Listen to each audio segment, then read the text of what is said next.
Okay, here's another example of solving an absolute value inequality. So inside of the absolute value symbols I have 2 minus 0.5x, and then continuing on the left hand side I'm then subtracting 2, and all of that is less than or equal to 1. So if you watched example 2, you saw the first thing we did is added whatever the value is right here. In this case it's 2. So we add 2 to both sides. I'm going to move over and work on the left hand side of my screen here. So I have in the absolute value symbols 2 minus 0.5x, and then all of this is less than or equal to 3. Okay, now at this point I can split it apart into two separate equations.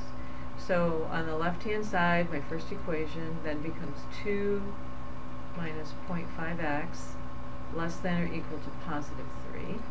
And then over on the right hand side, that second equation becomes 2 minus 0.5x greater than or equal to negative 3. Note how we switch the sign, and we switch this 3 from positive to negative. Okay, let's work on this left-hand equation over here. Let's solve this. So we're going to subtract 2 from both sides.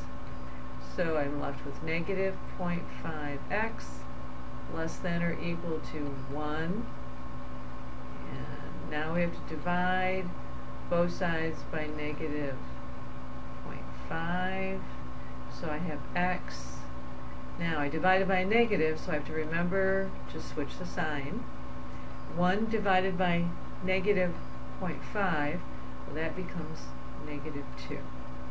So we have x is greater than or equal to negative 2. Okay, let's move over here and solve this other one. So let's subtract 2 from both sides. So I have negative 0.5x greater than or equal to negative 5. Divide both sides by negative 0.5. So now I have x. And oh, look again, I divided by a negative, so I have to remember to switch that sign. Negative divided by a negative is a positive. 5 divided by negative 0.5 is 10. So this equation became x is less than or equal to 10. Okay, so to actually write our solution out, let's start by drawing that number line. I do this all the time because it helps me with my interval notation. Okay, so we draw the number line. We know that positive infinity is way out here to the right. We know negative infinity is way out here to the left. Negative 2 was one of our solutions. Positive 10 was one of our solutions. So what's happening at negative 2? Well, that's x is greater than or equal to. Greater than or equal to is a closed circle. Greater than means it's going to go to the right. And I'm going to stop right there for a minute because I can tell it's going to run into the 10. Alright, so what's happening over here? X is less than or equal to 10. Less than or equal tells me I have a closed circle, and then less than means I shade to the left. See how they run into each other there with my shading?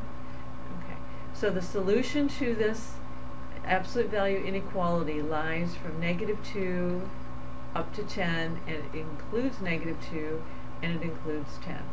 So writing that in interval notation looks like that. There's the solution.